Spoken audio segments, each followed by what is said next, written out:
Kali ini saya akan menjelaskan tentang penjelasan singkat tentang materi analisis isu kontemporer. Sebelum saya memulai penjelasan, terlebih dahulu kami akan memperkenalkan diri saya secara singkat. Baik, nama saya Tri Pamungkas. Dalam hal ini sebagai peserta diklat prajabatan angkatan kedua, kemudian dari kelompok 3, asal satuan kerja dari kantor Kementerian Agama Kabupaten Magelang, kemudian jabatan sebagai calon penghulu pertama. Kemudian alamat pribadi saya, alamatnya di Dusun Matulumbung, RT 1 RW 10, Watu Bonang, Kecamatan Tawangsari, Kabupaten Sukoharjo. Baik, langsung saja kita mulai. Apa itu isu? Yang pertama yang perlu kita tahu adalah isu menurut Kamus Besar Bahasa Indonesia diartikan memiliki makna adalah masalah yang dikedepankan untuk ditanggapi dan sebagainya. Kemudian arti yang lain dari isu sendiri adalah kabar yang tidak jelas asal-usulnya dan tidak terjamin kebenarannya.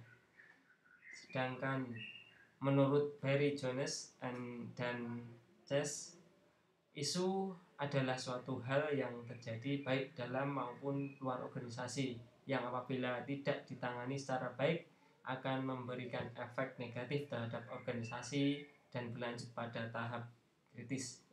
Ini menurut dua versi dari Kamus Besar Bahasa Indonesia dan dari pendapat dari Barry Jones and Chess.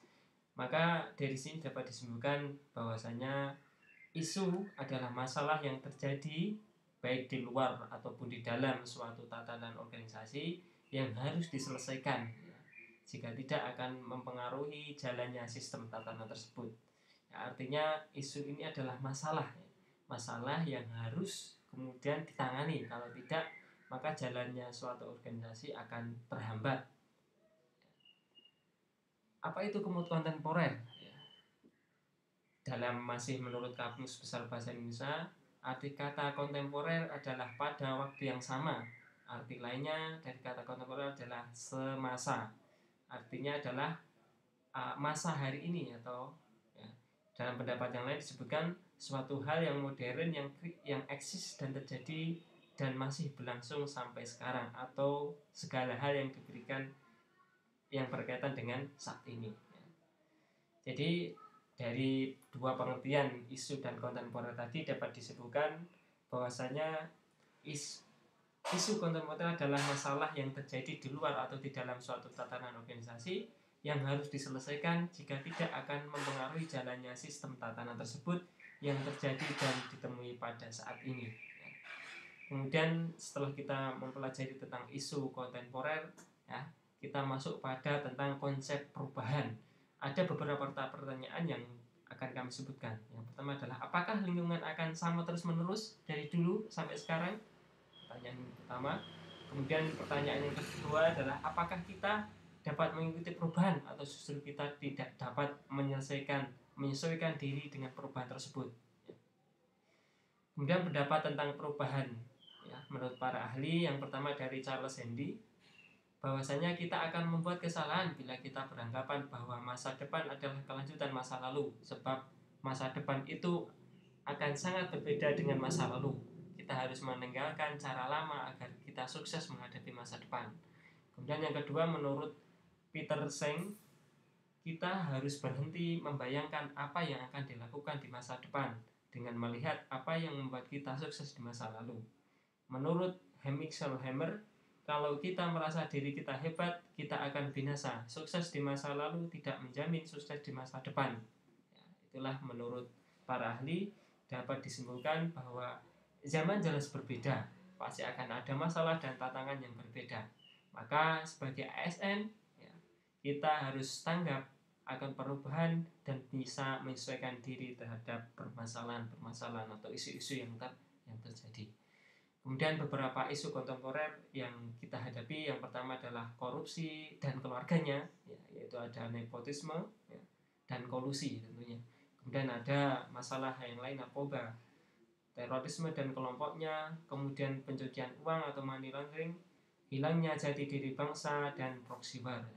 Hilangnya jati diri bangsa inilah masalah yang pokok sebenarnya, karena masalah-masalah ini kemudian akan hilangnya jati diri bangsa. Kemudian isu itu harus kemudian diidentifikasi, kemudian dianalisis, kemudian setelah dianalisis kita mencari solusinya atau jalan keluar atas masalah atau isu-isu yang dihadapi. Kemudian kita akan mengenal analisis alat isu, atau kalau dalam bahasa lain peso analisis, untuk digunakan untuk mencari pokok masalah, kemudian dicari solusi, jalan apa yang kemudian agar isu atau masalah tersebut dapat teratasi. Yang pertama ada yang namanya analisis SWOT, ada strength, weakness, opportunities, threats, kurang lebih SWOT seperti itu. Untuk detailnya nanti kita bisa membuka materi-materi yang telah diberikan oleh pengampu. Kemudian yang kedua melalui alat analisis atau visual-analisis isu scan. Kemudian yang kedua ada teknis tapisan. Ini dalam yang lain disebutkan melalui USG, melalui pencarian urgensi, seriousness, dan growth.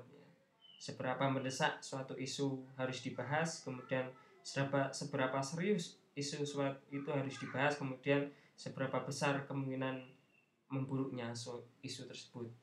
Itu USG.